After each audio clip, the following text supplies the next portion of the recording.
വാർത്തകളിലേക്ക്. വയനാട് വിവിധയിടങ്ങളിൽ ഭൂമിക്കടിയിൽ നിന്ന് മുഴക്കവും പ്രകമ്പനവും.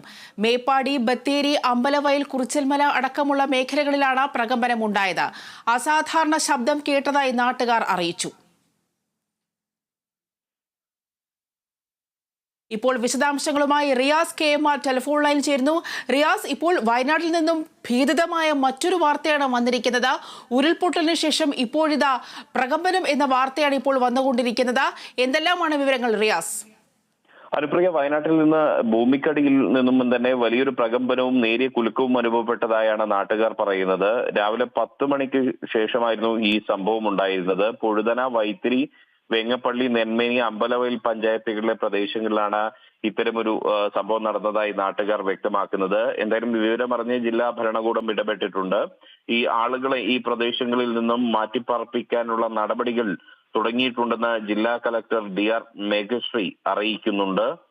പ്രധാനമായും അമ്പലവയൽ വില്ലേജിലെ RS, മാങ്കൊമ്പ്, നെന്മേനി വില്ലേജിലെ അമ്പുകുത്തി, മാളിക, പടിപ്പറമ്പ്, വൈത്തിരി താലൂക്കിലെ സുഗന്ധഗിരി, അച്ചൂരാൻ വില്ലേജിലെ സേട്ടുകുന്ന്, വെങ്ങപ്പള്ളി വില്ലേജിലെ കാരാറ്റപടി, മൈലാടിപ്പടി, ചോലപ്പുറം, തെക്കുംതറ ഭാഗങ്ങളിലാണ് ഭൂമിക്കടിയിൽ നിന്നും ശബ്ദവും മുഴക്കവും അനുഭവപ്പെട്ടതായി അറിയിച്ചിട്ടുള്ളത്. ജില്ലാ അടിയന്തര കാര്യ നിർവഹണ വിഭാഗവും ഇക്കാര്യം സ്ഥിരീകരിച്ചിട്ടുണ്ട്. പ്രദേശങ്ങളിലെ ആളുകളെ സുരക്ഷിതമായി മറ്റിടങ്ങളിലേക്ക് മാറ്റുന്നതിനുള്ള നടപടി ആരംഭിച്ചതായി ജില്ലാ കളക്ടർ DR മേഘശ്രീ അറിയിക്കുന്നു. ഒപ്പം തന്നെ കോഴിക്കോട് ജില്ലയിലെ കൂടരഞ്ഞി, ഒപ്പം മണാശ്ശേരി തുടങ്ങിയ പ്രദേശങ്ങളിലെല്ലാം തന്നെ ഇത്തരത്തിൽ ഒരു ശബ്ദം കേട്ടതായി പറയുന്നു. ഇതെല്ലാം തന്നെ ചരിത്ര പ്രസിദ്ധമായ എടക്കൽ ഗുഹ സ്ഥിതി ചെയ്യുന്ന അമ്പുകുത്തി മലയുടെ താഴ്വാരങ്ങളിലാണ് ഈ സംഭവം ഉണ്ടായിട്ടുള്ളത്. ആദ്യം നാട്ടുകാർ കരുതിയത് മഴക്കാലമായതുകൊണ്ട് തന്നെ ഇടിവെട്ടിയതാവാം എന്നുള്ളതാണ് നാട്ടുകാർ കരുതിയത്. എന്നാൽ പിന്നീടാണ് അത് അല്ല എന്ന് അവർക്ക് മനസ്സിലായത്. ഈ ഒരു ഉഗ്ര ശബ്ദത്തിന് പിന്നാലെ തന്നെ ഭൂമി നേരിയ നിലയിൽ കുലുങ്ങിയതായി നാട്ടുകാർ പറയുന്നുണ്ട്. ഇതോടുകൂടി ജനങ്ങൾ ഭയചകിതരായി വീടുകളിൽ നിന്നും പുറത്തേക്ക് ഓടുന്ന ഒരു സാഹചര്യം ഉണ്ടായിരുന്നു. എന്നാൽ നിലവിലൊരു നാശനഷ്ടവും റിപ്പോർട്ട് ചെയ്യപ്പെട്ടിട്ടില്ല. ഈ ഒരു അനുഭവം നേരിട്ടതിന് കൊണ്ട് തന്നെ എടക്കൽ GLP സ്കൂളിന് അവധി നൽകി കുട്ടികളെ വീട്ടിലേക്ക് അധികൃതർ തിരിച്ചയക്കുകയും ചെയ്തിട്ടുണ്ട്. ഈ എടക്കൽ ഭാഗത്തുള്ള ആളുകളെ മാറ്റിപ്പാർപ്പിക്കുന്നതിനുള്ള നടപടികൾ തുടർന്നു വരികയാണ്. ഈ എടക്കൽ ഗുഹ ഉൾപ്പെടുന്ന മേഖലയ്ക്ക് പുറമെ തന്നെ ബാണാസുര മലയോട് ചേർന്ന പ്രദേശത്തും സമാനമായ അനുഭവം ഉണ്ടായതായി ആളുകൾ പറയുന്നുണ്ട്.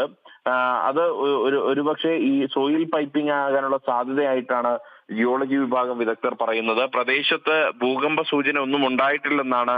റിയാസ്, ടെലിഫോൺ ലൈനിൽ തുടരുക. ഇപ്പോൾ പ്രദേശത്തെ ഒരു നാട്ടുകാരന്റെ പ്രതികരണം ലഭ്യമായിട്ടുണ്ട്. അദ്ദേഹത്തിന്റെ വാക്കുകളിലേക്ക്. ഞങ്ങളൊരു 10 മണി കഴിഞ്ഞപ്പോൾ എല്ലാവരും കൂടി പുറത്ത് നിൽക്കുകയായിരുന്നു. അപ്പോൾ ഒരു സൗണ്ട് കേട്ട് അപ്പോൾ കുഴപ്പമൊന്നുമില്ല എന്ന് തോന്നി, ഇടി വെട്ടിയതാണെന്ന് തോന്നിയതാ. അത് കഴിഞ്ഞതിന് ശേഷം ഈ പരിസരത്ത് മൊത്തം ഒരു ജർക്കിങ്, ഇവിടെ ഒരു കടയിൽ ടിൻഷീറ്റൊക്കെ ഉണ്ട്, അതൊക്കെ ജർക്കിങ് ആയി. അതിനുശേഷം ഞങ്ങൾ അന്വേഷിച്ച് നോക്കുമ്പോൾ ഈ കംപ്ലീറ്റ് ആൾക്കാർ അറിഞ്ഞിട്ടുണ്ട്, ഒരു കുലുക്കം മാതിരി. ഇപ്പം ഞങ്ങൾ അന്വേഷിച്ചുകൊണ്ട് നടക്കുകയാണ്, എവിടെയാണ് എന്താ സംഭവിച്ചതെന്നുള്ള അറിയാൻ വേണ്ടിയിട്ട് ഞങ്ങളിങ്ങനെ നടന്നുകൊണ്ടിരിക്കുകയാണ്.